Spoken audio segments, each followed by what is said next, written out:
want to hear something really cool from the Gospel of John, chapter 1, verse 1, it says, "In the beginning was the Word, and the Word was with God, and the Word was God." You know, it's Christmas time, and a lot of times when we read the Christmas story, we read from Matthew or Luke. But I think the Gospel of John has something to say that's pretty powerful about Christmas as well. Because I love the fact that John calls Jesus the Word of God. We always talk about good communication and dialogue and bridge building, and we use words to do that. That's how human beings communicate. We use words, and we use those words to tell each other things that we believe or directions that we need to give to one another or thoughts that we want to share with one another. So God calls Jesus the Word of God as an example of how He's trying to communicate to us His love through the baby born in Bethlehem. Now, how do I know that? John 1:14 says, "And the Word became flesh and dwelt among us, and we beheld His glory. Glory as of the only begotten from the Father, full of grace and truth." So Jesus, the Word of God, became flesh. Theologians call this the incarnation, the idea that God became a human being. And as Jesus lived and grew up and eventually lived out His ministry, eventually dying on a cross and saving the world from its sin, Jesus is the communication, the Word of God's love to this world. And so what we can learn there is that dialogue is an expression of helping people to understand the message of God's love, or whatever we need to communicate to them, in a way that they can understand it. Now, I mean, God could have sent His Son Jesus into the world, in a flaming chariot, with fire, coming out of the sides of the chariot and scaring us all because, this is so amazing. God is showing up. We're terrified. We're afraid. But God didn't do that.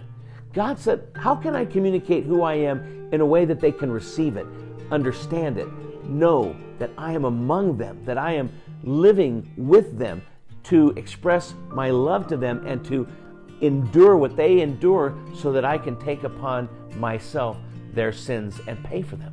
Well, I have to go down as one of them.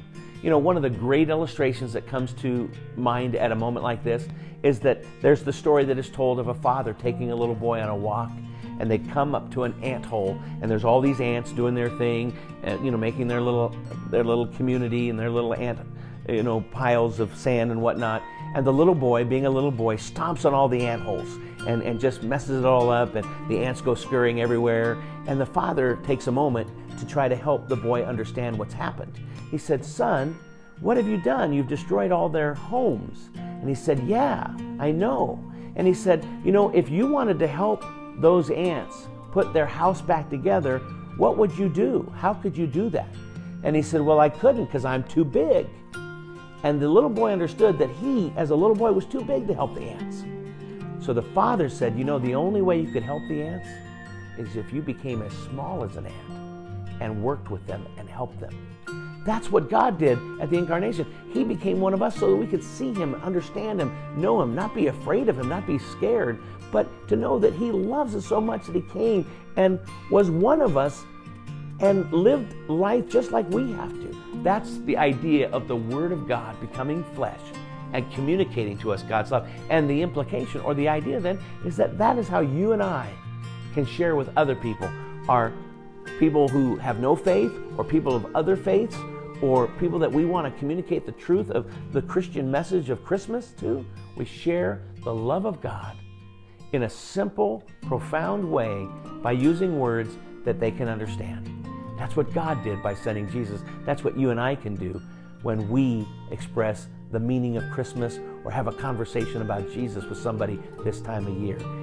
It's all about peace on earth, goodwill towards men. That's what the song says, peace on earth, goodwill towards everyone. That's the blessing of Christmas. And I think that blessing can be shared by following God's example of being a good communicator and sharing the word of God's love with other people in a way that they can understand it. I hope you have a great Christmas.